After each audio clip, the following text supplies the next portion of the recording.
Mr. Chairman, I'd like to yield to the gentleman from Texas, Mr. Gomer. Thank you, Mr. Secretary, since you seemed a little fuzzy about Elibiary, let me make sure you leave here understanding. He was a featured speaker at the tribute to the great Islamic visionary Ayatollah Khomeini, December 11th of 2004. You had him on your Countering Violent Extremism working group. You promoted him, and from your own website, Secretary Napolitano swears in Homeland Security Advisory Council members. You swore him in, and according to your testimony here today, that's where he got the security clearance. He has written glowingly of Qutb, on whom Osama bin Laden relied heavily for his barbarism justification. He has written against the trial and conviction of the Holy Land Foundation's funding of terrorism. He has still remained in this Homeland Security Advisory Council, and now he has accessed a week ago the state and local intelligence community database. He took documents that said for official use only and shopped them with national media. It appears not only is our security being compromised, a secure system, but he's using it to help his friend politically, the president. I've got one question, and it's not a gotcha question. There's nothing confusing about it. Before you came in here today, were you given information about Elibiary using the state and local intelligence community database and taking information he downloaded and shopping it to the media? No. If anyone from Homeland Security, your staff, advised anyone else that you were briefed last night, they would be wrong. Is that correct? Yes. Thank you. Thank you, Mr. King. Yield back. Thank you, and reclaiming my time.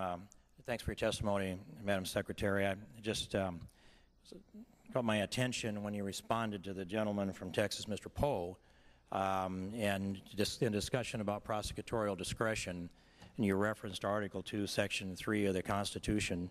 Could you expand on that a little bit about how Article 2, Section 3 grants prosecutorial discretion? Well, Article 2, Section 3 says that the executive branch shall take care to faithfully execute the laws of the United States. And then when you read the U.S. Supreme Court authorities interpreting that, Cheney or Haney or whatever, and then Reno versus Arab American Anti-Discrimination League is the one that's specific to immigration.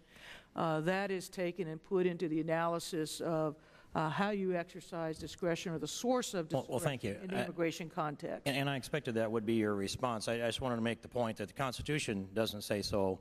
You can make those references to those cases, and I won't take issue with that, but it does say he shall take care that the laws be faithfully executed.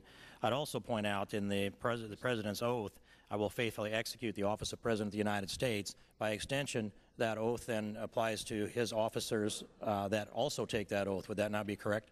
That's true. Okay. Then I just wanted to clarify that. It isn't so much an issue. It's this, that when we see the litigation that's coming forward against Alabama, Arizona, and it looks like any state that wants to pass immigration laws, the executive branch is litigating that through the courts. Now, if they are successful, if Eric Holder is successful in scrubbing these immigration laws from the states, that leaves then the federal government with the exclusive authority to enforce immigration law, does it not? Well, again, as I've referenced several times, when we have partnerships like Secure Communities, that indeed helps us focus the exercise of that discretion. Then let me restate my question. If the Attorney General is successful in the litigation that he's initiated on these states that have passed immigration laws, rather than the Secure Communities component of this or the 287G component of this, there would be then no latitude for states to pass immigration laws that they would enforce at their discretion. There would be no latitude for states to pass laws that change federal immigration policy. I don't think that is, I would disagree with that. But rather than dig down into that and burn up our time, I'll just make this point that it looks to me that the administration is going down the path of shutting down all state legislation on immigration, regardless of whether it goes beyond the mirroring the federal law, which is what Arizona was designed to do, and that in the end it takes away the authority of the states to do that, to do immigration enforcement. I'll take you also to some other data that Judge Poe addressed, and that is the 34.5% of foreign nationals that are occupying the jails on the border states. Are you familiar with the GAO study that is March 2011 Criminal Alien Statistics? And it addresses the, okay, then I have it in my hand and I'll reference it. In it, it has data in there that shows that we have 25,064 arrests of criminal aliens for homicide. Now that covers some years, I will admit, but I would put that up against the losses that we have had on the southern border. 25,064, an arrest for homicide generally means at least one grave. And generally those are Americans that are killed at the hands of criminal aliens. And so when I heard your reference to 34,000 beds, and that's all that Congress gives you to work with, and you have to use prosecutorial discretion in order to utilize those beds to the best of your ability, what I don't remember hearing, and I've been here 9 years, is a request from the administration first to look at all the assets that are deployed on the southern border. It wouldn't be just your department, obviously. I'm going to suggest that that ranges in the area of $12 billion across that southern border, about $6 million a mile. I've yet to hear anybody put all those assets together and make the ask, how many prison beds, how many prosecutors, how many judges, how do we actually get 100% enforcement on that border so we can begin to save some of these 25,064 lives? Have you put together any kind of a proposal that would actually rearrange the assets so that we could bring 100% enforcement rather than letting drug smugglers go because we don't have the prosecutors, or having to do, if it is something you're reluctant to do, this administrative amnesty that we call it and this discretion that you call it? Have you put that package together? Well, I'm going to take this in 2 bites. Number one, under our policy, somebody who's accused of homicide would be detained and would be a priority case, and we would have created room on the master docket to move that case through, and we would get that case after the person served his sentence. But they might be released into society under civitas, wouldn't they? As I mentioned earlier, one of the things I think it's important for this committee to look at is the entire immigration system, from where we get investigation to prosecution, to incarceration, and then potentially, and then to the removal. And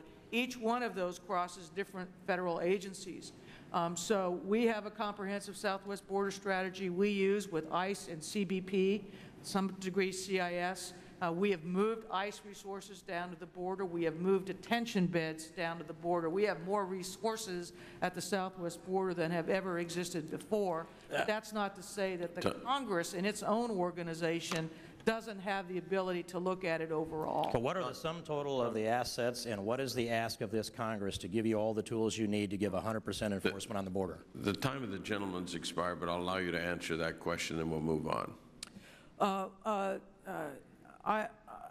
I think the best way to answer it is to say that we believe that with the asks we have made for, particularly for CBP at the border and the movement of ICE resources to the border, that from the DHS perspective, we have been able to greatly improve and secure that border. Time of the gentleman's expired. Mr. Goodlatte. Thank you, Mr. Chairman. Madam Secretary, welcome. The U.S. Border